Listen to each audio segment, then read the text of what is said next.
We begin tonight with the latest on Israel's war with Hamas, as Israel presses forward with its ground invasion of Gaza amid calls from the U.S. for a possible pause in airstrikes to allow relief workers to get aid to civilians. Here's a report now from TBN's Israel office. Israel enters the fifth week of this war, triggered by Hamas attack on Israeli communities in southern Israel. IDF forces are continuing to operate deep within the Gaza Strip, combining air, navy, and ground forces with pinpoint intelligence.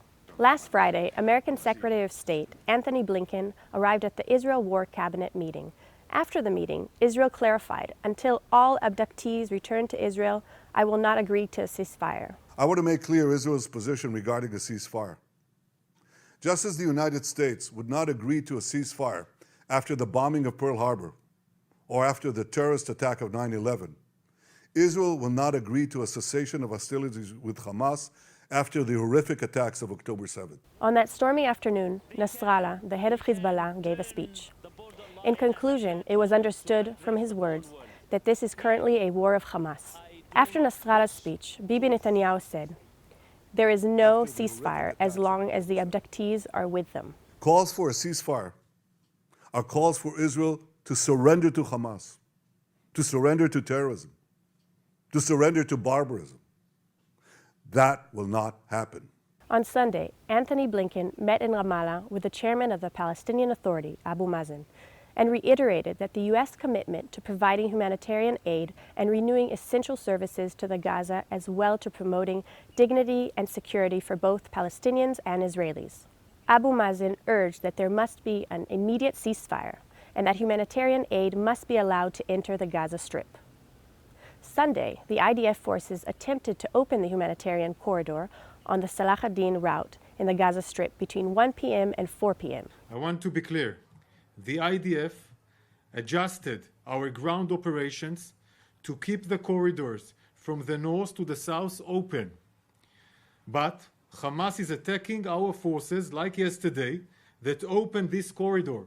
This is why we had to stop the corridor yesterday. However, Hamas terrorists took advantage of this to fire mortar shells and anti-tank missiles at the IDF forces, trying to open the corridor.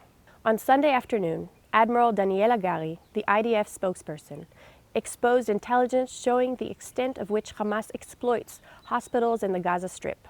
This included footage from the Hamas terrorists firing from inside the hospitals. Already last week, the IDF showed that Hamas uses the Shifa hospital as a huge Hamas headquarters with fuel reserves. اللي متوفر في الشمال عندي وتحديدي 1000 لتر. هذول بكفي بس لبكره بس. الآن احنا عندنا تقريبا 4 أيام من عد. تاخذ من المستشفى. فيش باقي صاحبه عاطف جاي امبارح صاحبه. طيب انت ايش تقول الحد اللي يعني At the end of Sunday, the IDF spokesman announced to the media that they had completed the encirclement of the Gaza city. According to him, this is a very significant step in increasing the pressure on Hamas. With this, he pointed out the splitting of the Gaza Strip was actually completed. Today, there is a Gaza North and a Gaza South. The IDF spokesman called on the residents of the Gaza Strip to move south and emphasized, we are already intensifying the attacks tonight in a very, very significant way. Here you can see the millions of times we urged the residents of Gaza to move south. Israeli intelligence has been working around the clock to reach as many people as possible. There are currently 241 families who have been notified that their loved ones are being held hostage. Since October 7th, families of 345 Israeli soldiers and security forces have been notified that their loved ones were killed in action. Thank you. This is Anna Pinto from Jerusalem.